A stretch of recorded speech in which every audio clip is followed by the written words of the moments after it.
Hey everybody, welcome to another edition of Another Fine Mess. I'm Roger Gray, along with author, comedian, raconteur, Mike Vance. That's a lot of pressure. Those things. And the raconteur part, I don't know how much you've been able to practice that lately, but we'll see how this goes. Anyway. Well, the dogs think I'm fascinating. So. Well, that's half the dog, by the way. Yeah. I realize I'm starting on something incredibly trivial, but she's 4 years old when we got her. She's a rescue, and we were told she's housebroken, but not broken to this house. I think you and I have talked off mic about that, and I am absolutely amazed. I've forgotten. I haven't had to housebreak a dog in a long time. I've forgotten the endless search for a place to do your business. Endless. We live on a couple of acres here, so it's just, it takes forever to find the right spot. I don't get it, but. Well, I feel the same way personally. See, well, and I did some reading, and apparently the part of it is obviously the smells and all of that. There is a theory that they align with the Earth's magnetic field. They go in circles until they feel they're exactly, dogs are more philosophical and astronomical and ethereal than we ever thought, I think. So. I'll have to think about that one. I'll get back to you next week. Thank you very much. Okay. Well, after that fascinating start, let's talk about Iran. And who knows? Let's see, what time is it now? Do we have a ceasefire going? Do we not have a ceasefire going? We have two real estate guys negotiating this, for crying out loud. Yeah, it's been predictable, like we've talked about over and over, that you have a bunch of amateurs trying to do this. They fired all the intelligence professionals, which is why we went into this war in the first place, because they had ignored the advice of the people that actually knew and, said, this is what's going to happen. Yeah. And sure enough, that's what happened. One thing that we haven't really talked about that I wanted to mention, China has turned out to be a big winner in this. And for a couple of reasons. The thought was that China was the biggest buyer of Iranian oil. Right. And they were prior to this, although now the talked about deal is that Iran suddenly can sell their oil to anybody they want to sell it to. But China has invested, and you and I have talked about this as well, invested more in alternative energy than anybody else on the planet. Oh, yeah. The way that they're the big winner is that they now appear as the stable partner, the stable power that all these other countries can go to. Canada's a good example. They made incredible trade deals with China because they can't depend on us anymore. Yeah. So we've talked about it, but the Republicans, somewhere there are smart Republicans still left. And I know a few of them, and they have to understand that our standing in the world being knocked down exponentially like it has been is going to hurt us for maybe ever. It could be. Who would have thought that the U.S. relationship with our NATO allies, for example, would be in jeopardy? That we would actually be threatening to pull out of NATO, like we pulled out of the Iran deal. We're going to get a deal with Iran, for example, that is worse than the one negotiated before, without a war and without an oil shortage and without the Strait of Hormuz being closed. This is insane. It is amateur hour. I tell you what, at this point, I think if I could dig up Henry Kissinger and have him negotiate, I might even do that. Well, he's smarter than the two live guys that you have over there. Yeah. Even in his current state, he's smarter than these two guys. Yeah, that's what I mean. Yeah. So it's, we'll see what happens, but it's the same thing over and over again. It's the we have a peace deal, and the Iranians are going, no, we don't. And then we meet, and the next thing you know is they're shooting at each other again. Yeah. So Well, all predictable. yeah, and what is it? Trump says we're not going to be flying over there anymore to negotiate. We're going to do it telephonically. Quite a word, huh? How about telepathically? Like, How about we get the dude that transported to a Waffle House? How about if we send him over there? you and I converse telephonically during the week, Yeah. So, but it's $1 million word, isn't it? Let's go to the Supreme Court. That one I didn't. Maybe a surprise. The diehard MAGAs, the decision on birthright citizenship. It is unfortunate. It was unfortunately closer than really feels comfortable, to be quite honest. They came down in favor of the 14th Amendment. Okay. And, but it should have been unanimous, for goodness sakes. Yeah, it should have. So Roberts and Barrett are the two that sided with the three Democratic appointees Right. that sided and said, look, this is very clear. The 14th Amendment says born in the United States. That's what it says. Yeah. Kavanaugh comes up with this convoluted, well, it's really because of some law, but nonetheless, he sided correctly.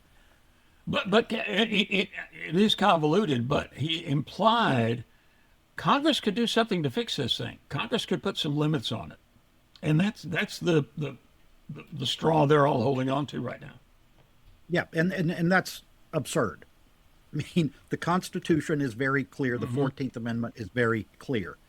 And unlike what Hiroshito had to say, it is not long-winded. It is not confusing. It is a straightforward amendment, as most of our amendments are, by the way. Yeah.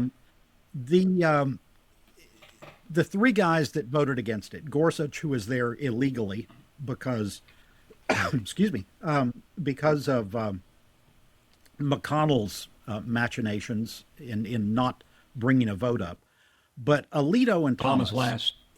Yeah. Yes. Alito and Thomas are as corrupt as anybody in the history of that court. And all these people, these Federalists that talk about precedent all the time, apparently precedent for those guys only goes back to Scalia. Anything before that doesn't matter. If Scalia said it, well, that's precedent. Yeah. Well, it's 20 years, but, we're 250 years old, or the Constitution is 37 years old. So, it's they are corrupt. Well, they are an embarrassment to the court. If you give Clarence an RV, he's your guy. He's on Yeah. your side. And Alito, take him on a fishing trip and wine him and dine him, and he's your guy as well. Yeah. There was a story this morning, and we're taping this on Wednesday. But there was a story this morning that, not the first time it's come out, that Alito is going to retire. And immediately the court said, no, that's not going to happen. So that story was retracted. But there's other cases to talk about that happened in this court that are pretty important. Oh, yeah. Let's talk about the expansion of presidential power. All of the independent agencies, the FCC, the Federal Trade Commission, we could run down a list of independent agencies, and they were made independent when they were created by Congress to avoid immense presidential power. Well, now we decided immense presidential power is a good idea. And the president can hire and fire and get rid of. And those independent agencies, let's face it, include the Federal Reserve. So this is kind of scary, quite frankly, because the court has said they operated his whim. The Federal Reserve was the one carve-out that said it did not apply. But Federal Trade Commission, a whole bunch of others did apply. And you are right. That's the scariest, one of the two scary ones that really happened in the past week. My thought, though, is that this court is saying this president, this president should have his power expanded. If it had been a different president, I think some of those votes would have gone a different way. So You saying President my, Harris would not have gotten this kind of power expansion? yes, that is exactly what I am saying. And I think that there is maybe a sliver of hope that once these absolute despicable people are off the court, that somebody else will bring this case and have it go back in the other direction. The one that I think is frightening and that will take an amendment to overturn it is the expansion, yet again, of unlimited money into our elections, and Oh, that is campaign finance that is the campaign finance yeah, laws are essentially have been shredded. that is the root of all evil in this country is campaign finance laws. It's bribery. That's what we have is a system of open legal bribery. The Supreme Court keeps expanding that system of bribery. And until we get an amendment, because that's what it's going to take to stop that, nothing fundamental is going to really change here. Fear of losing money, fear of, in the case of this administration, fear of a campaign opponent, you name it. I mean, it's all about keeping, as Mel Brooks said, our phony baloney jobs. Happy 100th to Mel. It's that and the money supply is incredible, incredibly important to American politics now. It's always been You know, important, but now it's yeah. yeah, and the Democrats have tried. In fact, that's one of the issues. We'll get to this in a little bit because I'm not done with the Supreme Court yet. But the Democrats have tried to back off of corporate money.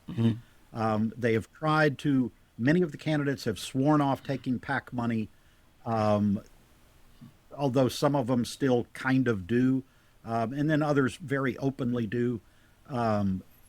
But a lot of them have said we're only going to take small donations from, name an amount, $5,000 or less or whatever.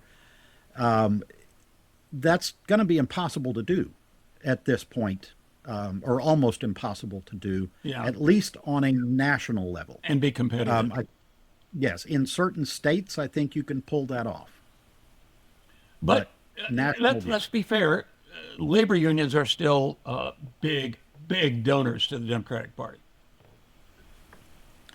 not all of them. The Teamsters have been backing the Republicans for quite some time. And if you go back to, I don't know, 68, or to pick an election that was a little bit of a turmoil, that election, the Teamsters played a giant role in backing the Democrats. And of course, they lost, but nonetheless. The other Supreme Court case that we haven't talked about is the transgender athlete thing. Okay, Do you have any comments on that? Mike, I guess we're going to differ on this a little bit. Number one, I think it is so incredibly rare that it is amazing, not amazing really, because we know how this works in politics. But it is at its core amazing we're even discussing this. It's a minuscule, microscopic percentage of athletics around the country. By the same token, I understand the genetics and I understand the chemistry involved and I understand all of that. Fundamentally, I have to say, Mike, it does strike me as not completely fair. I don't think this is an area that the critics have been all that wrong about. But I also think it's just not that big a deal.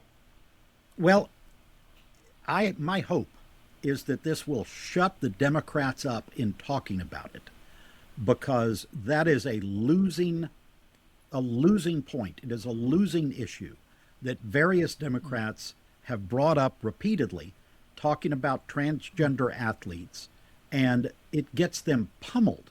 It the polls are overwhelmingly Yep. on the side of the Republicans in that particular issue, and the Democrats need to shut up about it and talk about affordability and talk about the things that people actually care about, because you are right. The vast majority of Americans do not care about that issue.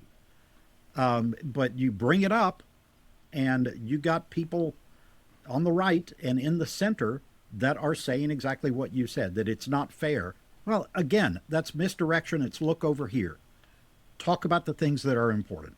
Democrats are very good at going picking the wrong hill to die on. Let's be honest, Mike. It's traditional. I look at that we're slopping over into another area here, but we had three Democratic socialists in New York, one in Colorado, who have won their party's nomination. We spent an entire Cold War demonizing the whole idea of socialism, which, if you're not that bright, you associate, it's interchangeable with communism. It's not. But you had Bernie, who's a very captivating character, Bernie Sanders. He's the only one that's been prominent here in the last few years. Now you've got Mayor Mamdani in New York, who is, it's like he came out of a politician machine. Have you ever seen a picture of the man frowning? No. He is captivating. He's an excellent politician. He also happens to be a Democratic socialist.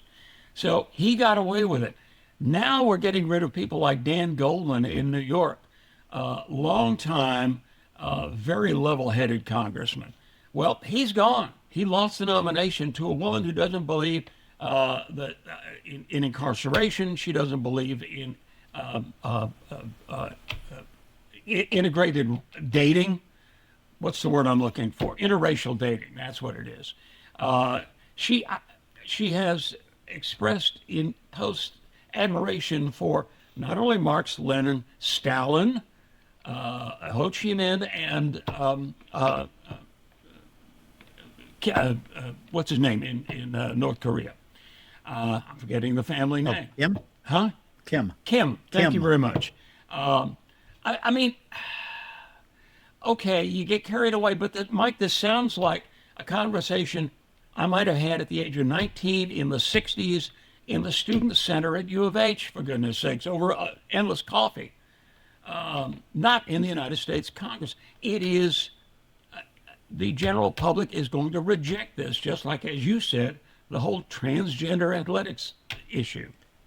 Look, the Republicans have been sending lunatics to Congress in the last decade. Characters out of Little Abner. Yeah. Yeah, and this sounds like the woman you're talking about is another one of those lunatics, this time coming from the Democratic Party. That's why we have 435 people in the House. But the woman in Colorado... But Mike, that's not what the Republicans are going to say. The ads are going to be all about these people. I'm sure they will. That. Yeah. I'm sure they will, because they have nothing on the issues, so they're going to single out one person. There are people in the center that are complaining because Bernie Sanders spoke at the Texas Democratic Convention. It's a non-issue. Ultimately, that will be a non-issue if the Democrats stick to what they need to talk about, and that is affordability, and that is the corruption that has gone on in the state of Texas, to use as one example. But this woman in Colorado that won, she beat Diana DeGette, who was a 15-term congresswoman, and left of center, no doubt. This woman, the New York Times headline today, called her a, quote, left-wing insurgent. And I have a real problem with that. This woman's a lawyer. She's not your lunatic in New York. She is a lawyer. She is a doctoral student right now. She's 29 years old, a doctoral student right now in public affairs. So she will be a PhD in public affairs in the near future. The two big issues in that congressional race, one of them was health care affordability, which is what the Democrats need to be talking about. Yeah. But the other one is an interesting one that is splitting both parties right now, and that is U.S. support for Israel. And that came up in that New York election as well. the voters are looking at what Netanyahu is doing, and they are saying, we're tired of giving billions of our tax money to that government for them to do what they're doing. And that has become an issue in both parties, but we're seeing it in the Democratic Party where it's playing out as a pivotal issue. Yeah, but you know how it's going to be portrayed. It's going to be portrayed as anti-Semitism. And again, I have to say, the Carville quote: "If you're explaining, you're losing." If you have to explain, no, we don't like Netanyahu. We love the Jewish people. That's explaining, and it's very hard to use that against a bumper sticker like "you hate Jews." No, it is happening in the Republican Party as well, and it is happening among American Jewish people. Many of them are now making that distinction. Oh yeah. I'm not saying all of them, not all of them by any stretch, but many of them are now making that distinction. But Republicans, there is a large number of them that are also saying we should not be supporting Israel with that kind of tax money. I'm not sure I would say I don't know how large, because I mean, to some extent it's the Tucker Carlson wing that are getting into this. The Tucker Carlson, Megyn Kelly, Candace, what's her last name? Candace, I've forgotten her last name. The Looney Tunes caucus. It's going to be portrayed by the Republicans as anti-Semitism. And I'm afraid we know that. You've got to tread very carefully here. You really do. Well, You're right. You're right. By the way, Jewish Americans are split on this as well. They're split in Israel on this. Netanyahu is probably going to lose the next vote.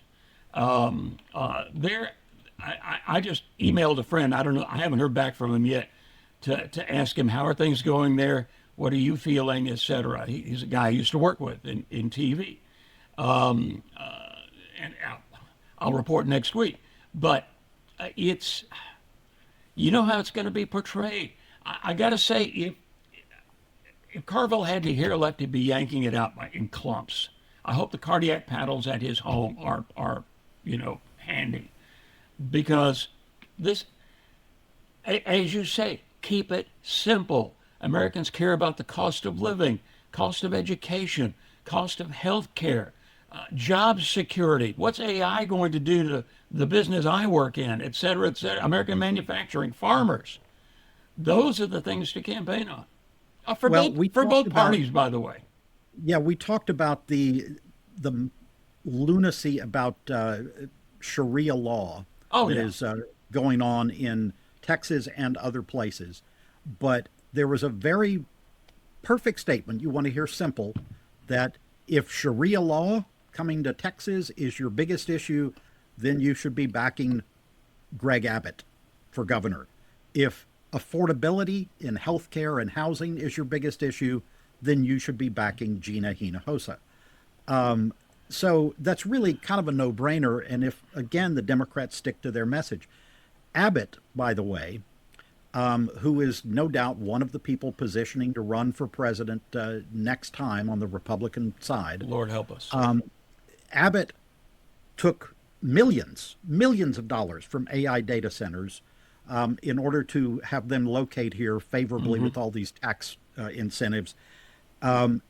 He called, and this is a quote, he called Texas less than a year ago the epicenter of AI development, end quote. This week, he has come out in favor of a prohibition of data centers in rural Texas. So he sees how the wind is blowing, and these people have no moral compass whatsoever. The wind is blowing decidedly against having these data centers. One thing I want to mention that's interesting, Chevron cut a deal where they are developing a little small refinery operation out in West Texas, very remote West Texas, and they will be using fracking water to cool these data centers, and they're doing it in partnership with a data center. So oil companies and data centers are now getting in there. They're staying contained in one county so they don't have to do regulation even on a state level. What do you make of that?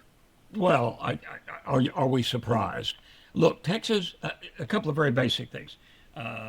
Texas is growing, which is a good thing. Business is coming here. That's a good thing. But these data centers require so much power and so much water. Texas is already short on both items. We are desperately in need of new sources of water. Corpus Christi needs water. Why we haven't done desalination long ago, particularly for our coastal cities, I don't understand at all. Well, And as far as power goes, you're never going to get. We talked about this last week, I think, about the amount of electrical generation coming from renewable sources, solar and wind. They are cheap. They are now the cheapest source of electricity. China's gone nuts on renewable energy. They built more wind power than any other nation on earth. We have more than any other state in the union. And yet, an old friend of mine used to be the Lane Commissioner, Jerry Patterson.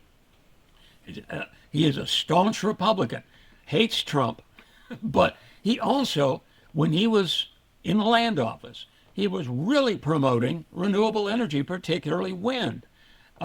He proposed underwater wind turbines off the coast. Let the current ride and the currents turn the turbines.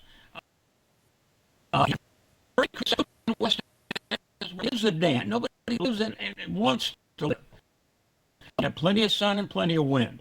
And every time he posts on Facebook the actual ERCOT breakdown of where all the power is coming from, he gets, so many comments. Oh, wind doesn't work. Wind is when it's providing the bulk of our power right now, particularly in a Texas summer. I don't get it.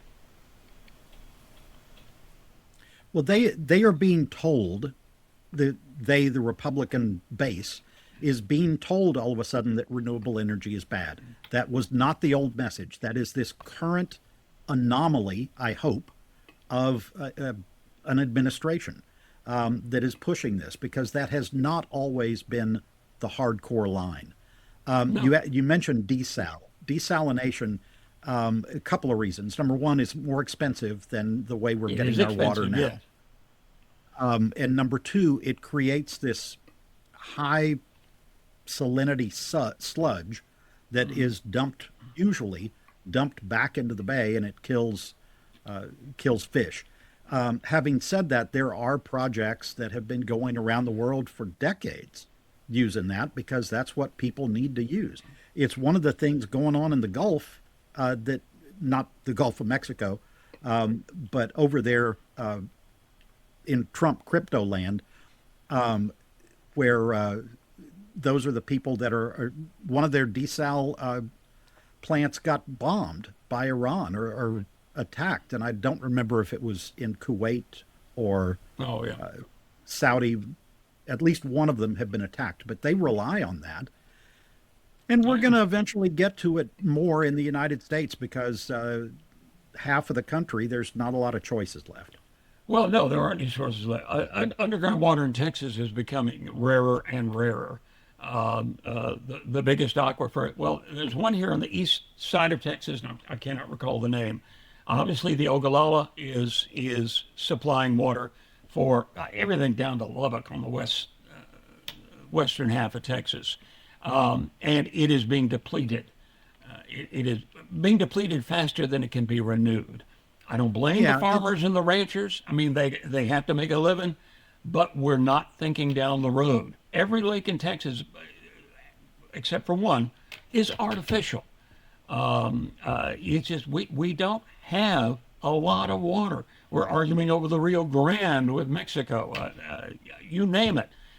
It's becoming a scarce resource. Years ago, who was the big takeover king? Who am I thinking of? Texas businessman, hostile takeover. Anyway, he was investing in water back, in the 80s and 90s, because he said that's going to be the new oil. And people like Abbott and Patrick they're not thinking down the road. They're just not. And you're going to need every source of power you can get to provide electricity for this stuff. I Yeah, I wrote a book for hire on the history of water in Houston, and it was dragging them, the politicians being them, against their will in some cases back in the 1930s and before, to invest in reservoirs. So the city of Houston has three of them now, and they're going to need more. They're going to need to get some water from East Texas, like Toledo Bend and places where you are, to go on, a more micro topic here. But when you get out to West Texas and when you get to New Mexico and Arizona and Nevada and Colorado and all of those states in the West, with the exception of Western Washington and Western Oregon, that's not an option. That surface reservoir, there's just not enough water to feed into it in the first place. So, I mean, look at Lake Mead and some of the ones that they had on the Colorado River and the levels that those have dropped. So we're going to have some other options, like I said, for at least half the country. And on top of all of this, you have people like Abbott, like Patrick, like everybody, Sid Miller, for crying out loud, with the cowboy hat surgically attached. You've got people that are staunchly, probably for political purposes, denying the effects of climate change. It's going to affect everybody. Climate does not care whether you believe in it or not. It's going to happen, and it is happening now. You're seeing it, as you said, in Lake Mead. The Ogallala, for folks that don't know, is an underground lake, basically. It begins, I think, at the bottom of North Dakota, goes all the way down to just south of Lubbock. It's gigantic, and it feeds a huge amount. But all along the way, you got farmers and cities are dipping, their straws into the Ogallala, and it cannot replenish fast enough. So unless options are found, towns like Amarillo are going to dry up and blow away. California's Central Valley, where they raise so much of our fruits and vegetables and things that we eat over a lot of the country, they have had water problems for a long time, and they are competing with Los Angeles, taking water from them. They're competing with recreational use of the water. So, you got to take all of that into account. But ultimately, people don't need to necessarily water their lawn, but they do need to eat. They do need to bathe. We do need to drink water. So there's a lot of things that we're going to have to address, and quick. Oh yeah, yeah. And I'm sorry, this is not the crowd to address it. No, it is not. Because that sounds like a bunch of green huggers, the green news scam, and all of the Trump epithets. And all they have to do is throw that out, and the MAGA folks will go for it. And they're they're hurting themselves. Although the guy that has been the biggest advocate for looking down the road, in Texas at least, is a Texas senator who is a Republican, hardcore Republican, from up in Lubbock or the Panhandle or somewhere up that direction. So there are people. I like to talk about conservation, and some of the biggest conservationists in this country are hardcore Republican ranchers and sportsmen in places like Wyoming, where you used to live. So they're not all sitting there with their heads in the sand. But I will tell you, Wyoming is redder than Texas. Oh yeah, Yeah, it's. Somebody told me when I took a job up in Wyoming, is what Mike's referring to. I was up there for about 3-4 years, and somebody told me, I said, yeah, I'm from Texas. Grew up in Houston, So yeah, I'm pretty used to Republican, states. I've always lived in a Republican state, and they said, "Oh, you don't know." They don't, this is Republican plus, Republican 2.0. So yeah, and again, Republicans are fine folks, but what has happened to the party is disturbing, and I'm sure it's disturbing to lifelong Republicans as well. Just good, sensible, conservative Republicans. And we should talk about this for a second because the 4th of July is 3 days away from when we are recording this. And it will be the 250th anniversary of the Declaration of Independence. Not of the country, I will add, because that starts with the Constitution. Right. The Declaration. 250 years. And it has been co opted into this ego fest. And a lot of people are having a real tough time being patriotic at this point. I want to say a couple of positive things here. Number one, we talked about the World Cup and the reaction, and the people that are going back to their countries saying Americans are the friendliest people that they have ever dealt with when they're dealing with them on their home turf here, not trying to speak English at a Parisian restaurant. But at any rate, that's, I think, what the country really is. And our government is a government of hope and possibility. That's what the Constitution is. It is a framework that, yes, there are setbacks, and yes, we have had problems, and we're having major problems right now. But it really bugs the shit out of me to hear people say, well, this is no longer my country. Yes, it is. Yeah. It is your country. The framework is still there. The people are still good people. And that needs to be ingrained into every American. Stop with the negative stuff. Don't withdraw from politics. Engage in politics and make the country better. So there's my positive July 4th message for you, Roger. You know who's not going to be here for July 4th, though? The guy running for the United States Senate in Texas. He's going to be in Iceland with his mistress. He is still married. She is still married. She has 7 kids. She is a Christian influencer. And he took off with her. Have you seen the photographs of him when he noticed somebody had a phone pointed his way? No, I have not. It's like the deer in the headlights. Like, oh, crap. It's like when Cruz was caught going to Cancun in the middle of a big freeze. Ken Paxton has jetted off with his honey. Her name is Duhan. I can't. Not the first honey. This is the honey that finally was the last straw for Angela Paxton. Yeah, this is at least mistress number 2 or 3. At least, yeah. Angela had bought into the honey, I promise it'll never happen again business with Laura Olson. Now we have the Duhan woman. She's dumping her very rich husband. He's like owns car dealerships all over the South and so forth. And they're on their way for a vacation in Iceland over the 4th and in the middle of a Senate campaign, for crying out loud. How cocksure is this guy that it's in the bag for him to do this in the middle of a campaign? Well, all Republicans are.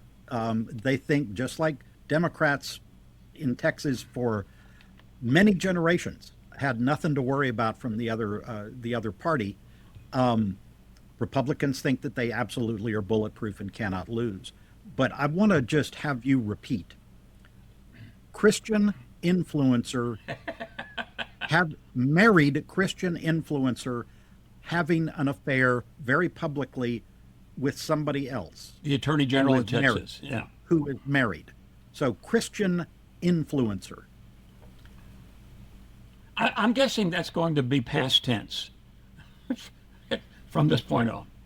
Well, and speaking of, you were telling me, and I had not run across this article, that just a week ago we were talking about Paxton being one of the few Republicans who broke with his party platform and said that IVF is something that we need so we can create more babies. And now he has changed his mind on that? Is Yeah, that what you're telling me? now he is saying that we're going to need to really investigate this because we need to find a way to protect these fertilized eggs. Yeah, the way IVF works, most of them really don't. It's just, I'm sure you withdraw eggs. Women only have so many. I mean, they only have the number of eggs they're born with, and you withdraw enough, you fertilize them, and they go into cold storage until you're ready for to give it a try. And sometimes it works. I think it's 1 out of every 4 times it works. So you want to have several available for another try.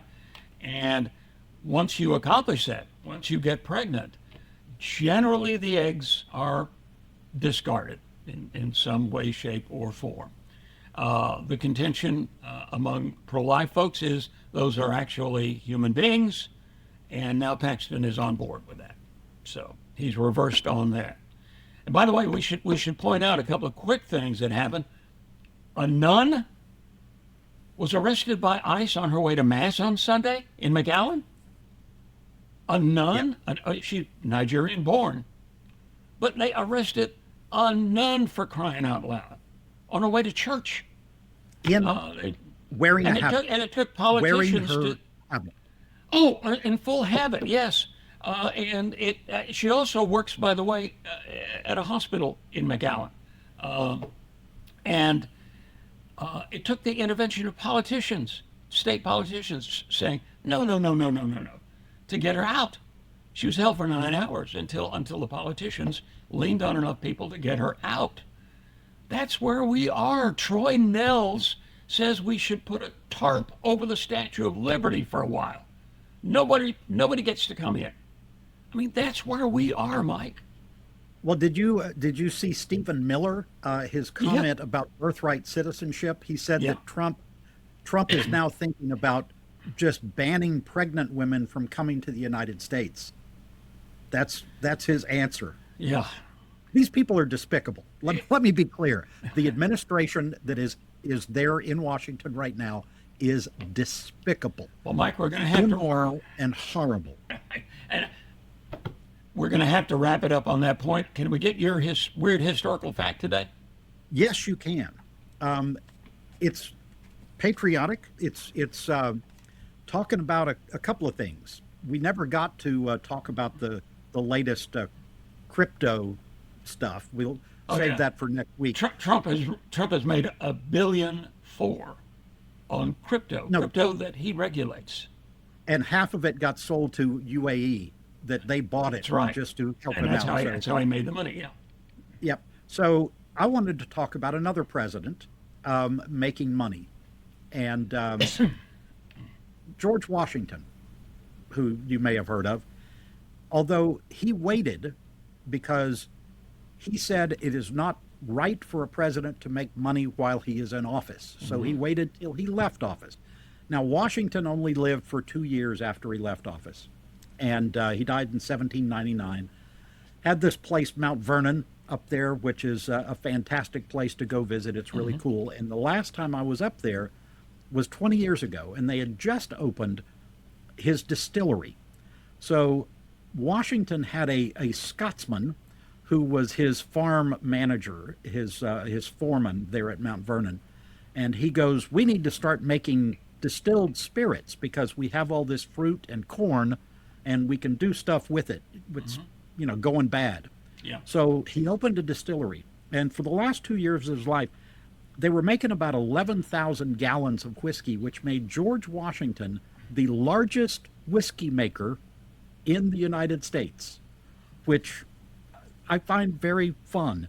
I did not get to taste the stuff, but still, they are turning out these special batches of bourbon and rye, perhaps, at George Washington's original distillery, which is fascinating because it has all this 18th century equipment, very mechanical, that they still use to make this stuff. There were 5 enslaved men or boys, they don't know the age, that were actually doing the work. James, Peter, Nat, Daniel, and Timothy. So They were the ones that were doing the work. Washington, of course, freed all of his slaves in his will, but certainly used them up while he was around to use them up. But I love that fact. And here's a quote from Washington, who wrote, talking about his distillery operation. He said, "Demand for this article is brisk."